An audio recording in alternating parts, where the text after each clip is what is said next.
Hello everybody, welcome back to Gardening with the Landscape Connection. My name's Michelle. I own a garden center in Northern Illinois, Zone 5. My channel is all about gardening, whether it's herbs, vegetables, flowers, shrubs, trees, landscaping, moon gardens, cottage gardens, all kinds of fun things. That's what my channel's about. And if you want to learn something about gardening, follow us as we journey through the world of gardening. We'll be doing different kinds of projects all summer long. If you love our videos, please subscribe. And if this is your first time here, welcome. I'm so happy that you decided to join us. Today, it's all about the peas. We are gonna talk about peas today. So about a month ago, I started some peas in some little seed starter trays. About 2 weeks after we started them, they were up and ready to be up potted into the next size pot up. So we popped them out of those little trays, we planted them deeper into the up pots that we used, and then we grew them on for another 2 weeks. Over this weekend, it was super nice out, but they'd been in this nice cozy greenhouse. So I took them outside, I let them get used to being out there. I brought them in, brought them out, brought them in, brought them out. That's called hardening off. And today I put them in the ground. So today I'm gonna talk about what are the top 3 things that I do to get great peas. And hopefully this will help you get great peas too. Okay, so there are 3 classifications of peas. We have garden peas. Those are the peas like you buy in the can, or you buy the little bag of peas in the grocery store. Those are like your English peas. And so you grow those, and the pods, you have to crack them open and get the peas out of them. I don't grow those. I mean, I can just buy a bag of frozen peas at the store. Yeah, they're pretty cheap, and I just don't want to go through all the work of that, so I don't even have a little seed packet to show you, but that is the garden pea or the English pea. Now, then we have snap peas. Now, snap peas were actually developed from garden peas, and they have like that low fiber pod, and sometimes if you read the packet, it'll say that it's stringless. And what that means is sometimes when you buy those, you have to pull that string out of the seam so that you can cook it. Well, more and more they're creating varieties where you don't have to do that, and they're stringless, and that's what that means. Now, those are grown so that you eat the pod and the peas together, and you're picking it when the peas are immature and really super little inside the pod, so just when they're starting to swell. Then you've got snow peas, which are the sugar peas. Those are the ones that right now when you go to the store to buy an 8-ounce bag of snow peas, they're like $8. It's like insane how much they want for those. So I'm like, those are the ones that I'm growing right now. And so I actually had 36 plants. Every one of my pea plants or seeds germinated, which doesn't happen very often that you get 100% germination. And I couldn't bear to kill any of them, so I planted every single one of them in the beds. I actually moved them into 3 different beds so that I had diversity, and I didn't have them all together in one bed because I don't want the bugs and the diseases and the birds and everything else to find them really super easy. So for me, I like to plant things in different places, and that seems to help me with all of that. Now, back to the snow peas. Those are the ones that we are growing in the garden right now. And I am growing, here it is, the Oregon Sugar Pod 2. That is the one that I decided to start as seeds in my little seed starting trays. Now you can grow these right in the ground. Now is the time that you would get them in the ground. I just wanted a jump start on it so that I can get peas sooner. The other thing is I am going to start some, let me grab these, some sugar and peas. These are snap peas, these are snow peas. The snap peas, I'm actually gonna plant these right in the ground along a trellis and let them come up. So these will start to harvest, and then these will be behind it, and then I won't have the peas all at the same time.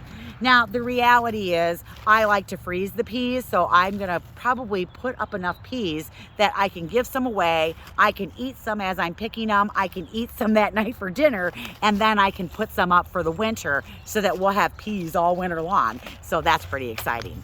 So I know that there are a lot of different ways to grow peas, but I'm gonna tell you my top 3 tips of what you need to do to grow the best peas ever. Number 1, you need to add organic matter to your soil. If you don't add organic matter to the soil, the peas aren't going to have the richness and the nutrients that they need to grow because they don't want added fertilizer ever when you're growing them. That is actually too much for them. And sometimes if you put fertilizer into the soil and you mix it in, it'll actually burn your seeds or it can damage the roots. They don't want that. They want to grow up something, but they do sell a lot of seed varieties now that are like these little babies that grow on the ground. I still grow mine up on a trellis. That way it's just up off the ground. So number one, make sure you're adding organic matter. I like to add compost to my beds.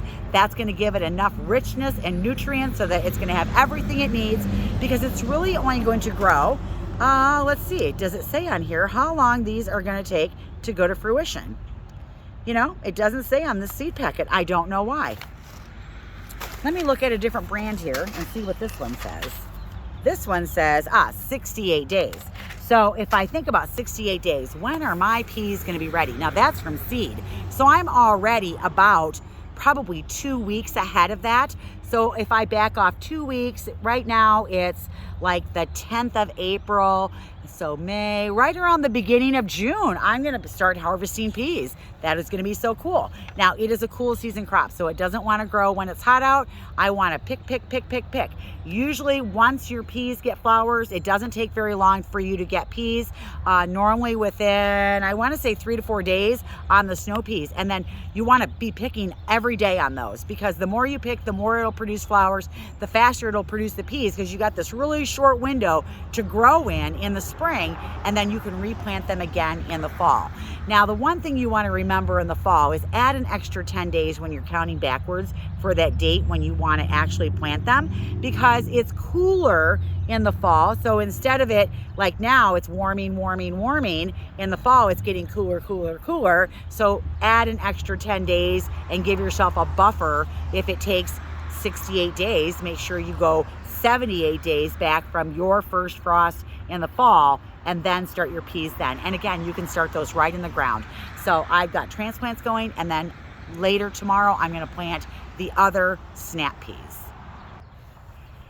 You can grow peas pretty much anywhere in the United States as long as they have a long enough cool period for them to be able to come to harvest. So that's pretty much everywhere, maybe in some really hot areas that never get a break. But I bet you could probably still do it in some of those hot areas as a winter crop. So number one was making sure you added organic matter. Number two, you want to mulch around your pea plants, whether you're using straw, wood chips. I have one bed that has straw in it. I have another bed that has some bark mulch in it. And then I have another bed that I didn't mulch yet, because I was going to show you how fast it dries out in between if you don't mulch it. And I'll show you that in just a little bit. So number two is you do want to mulch around your pea plants. One, it helps stabilize that soil temperature. Two, it stops them from drying out so fast, and you really want to protect those roots and cool those roots so that they'll grow faster. And then you want to I can't talk. You want to do a shallow watering probably that first week, but then after that you need to do deeper waterings, and what that does is help develop that root system. So peas don't want to dry out in between watering, just nice consistent moisture. That's what they love. So one, organic matter. Two, mulch. Three, drainage. You got to have drainage. I know I talk about drainage all the time, but I'll tell you, 90% of the plants out there want drainage. Unless you're growing a bog plant, they want drainage. And if you are growing in the ground and you have really heavy clay, you're going to have to add that organic matter, and maybe you're going to have to build your bed up to grow your peas. That's why I love raised garden beds, because I know they're going to drain. I can control what goes in them, and I'm going to have absolutely excellent results. So that's number three. You got to have drainage. Now, let's talk about when it's time to harvest the peas. All right, it's harvest time. I'm going to talk about garden peas, even though I don't grow garden peas, just so if you are growing garden peas, you know what to look for. Garden peas are probably going to get about 4 inches long when you harvest them. You want the pods to be swollen, and you want the peas to still be big but immature. So you don't want them to be all like starting to crack and split. So swollen, you know the peas are in there, and then you're going to pick them. Now, to get the very best flavor out of garden peas, you want to pick them right before you cook them. They're kind of like corn. Corn like loses its sweetness really super fast after you pick it, and peas are the same way. So the longer you wait in between cooking it and picking it, the less they will be sweet. The other thing is, you'll find on garden peas, the pods on the lower part of the plant will ripen first, and you can either can or freeze these at your leisure and or eat them. All right, snap peas, those are the ones that you're gonna grow, and they have the pod, and then you're gonna pick it when the peas are immature inside. So they're just starting to swell out. So they're kind of flat, but they're starting to swell out, and you want to pick them when the peas are immature, and they should snap. That's why it's called a snap pea. Should snap just like a green bean. You can eat the whole pod, and again, some are gonna be stringless. Some of them you're gonna have to pull those strings off before you cook it, but you wanna make sure that you give yourself ample time to pick those. You want to pick them probably every couple days, and then you'll accumulate some in the refrigerator. I freeze these. I don't can them. They freeze pretty good. I like to eat them fresh. They're great in stir fry soups. Oh, just absolutely delicious. I can just chop them up, put them on a salad too. So it's good that way. Okay. All right, now we're on to our snow peas, and I have a lot of snow peas. In fact, I planted 36 snow peas. That's a lot of peas. So I'm gonna be able to do a lot of great things with those, from give them away, to eat them, to stand out here and have lunch, to freeze them. I don't can them, but I do freeze them. You wanna harvest them when the peas, they're flat. They're flat, and the peas inside are like the size of a BB, would be my best analogy of when to pick those. Usually after you see the flowers, it only takes 5 to 7 days for those peas to be big enough for you to harvest. And again, it's one of those crops that you just want to pick. The more you pick, the more it'll produce flowers and the more peas that you'll get. Now, let's say that you do miss some of them and they get big, then you can just shell them and throw that woody fiber pod away, because it's not going to be very good once it gets too big, both with the snap and the snow peas. So the more you pick, the more you're going to encourage them to continue to flower, and the more you're going to get. All right, now there are a couple problems that you can experience with peas. One of them will be fusarium wilt. Another one will be root rot, and those are caused mostly because of your soil issues. So if you have no mulch on your peas, more times than not, if you get these two issues, it's because of that. If you have organic matter in the soil and you mulch everything up and you consistently water, you will not get these two diseases because you've done everything to prevent that. Not only that, but they do sell a lot of peas out there that are resistant to the fusarium wilt and the root rot. So look for that on the package as well. Okay, here we go. Here are my peas that I have grown. I'm going to be growing them up this A-frame trellis right here. And along each one of these little rods down here, I have planted a pea plant. Okay, and then they've got their little tendrils on them. You can see the little tendrils. See right here, there's one. It'll grab onto this and it'll help it go. Now, these I've already watered, and if I stick my finger in the ground, yep, it's still moist underneath there. And this I have used like a bark mulch to mulch this over to help regulate that soil temperature. Now underneath here, I have broken up the ground, and I'm actually going to plant some loose cut and come again lettuce underneath here. I only did 2 trellises here because that's about as far as I can reach in there to be able to harvest the lettuce. Now, by the time the peas grow up here and get way up here, I will have harvested probably out this lettuce. But the shade will actually help the lettuce as it is coming through. Again, my beds are situated east to west. So the sun comes up over here and it travels this way. All right, now let's look at a bed that I did with the straw. All right, I have the same trellis system here, and I put 2. And again, I have 1, 2, 3, 4, 5, 6, 7. So some I have 7, some I have 6. And all of them are up along one of these posts. And this one has straw. Now I will put more straw down as they get a little bit bigger and a little bit stronger, but I've already watered these in, and again, I'm going to do a shallow watering the first week, and then I'll do deeper watering as we progress further into the season and they get bigger.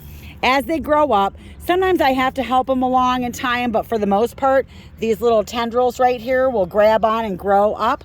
If you feel like you need to add additional string, go for it. I've never had to do that. Every once in a while, I might just have to add or I might just have to tie one up here or there. Okay, here we are at the last bed, and as you can see here, see how that has already started to dry out? I watered this bed the same time that I watered the other 2, and so that is what mulching will do for you. And if you don't want your, look at, they're already kind of starting to wilt. It was pretty hot today. It was like 72.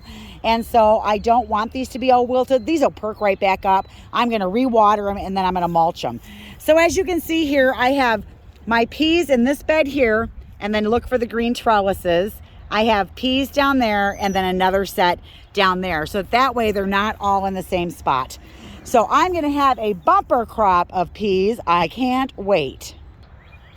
Okay, so I think that's pretty much everything I know about peas. I'm sure there's more information than that, but that's all I know. And as they grow, I will bring you along and show them, and I'll even let you watch me eat some of them because they're going to be really delicious and you're going to be really jealous. And then you're going to be like, I wish I'd grown some peas. But you can watch me grow peas, and or you can follow along and grow some of your own. I'm Michelle with the Landscape Connection. I hope this was helpful, informative, and you enjoyed our video.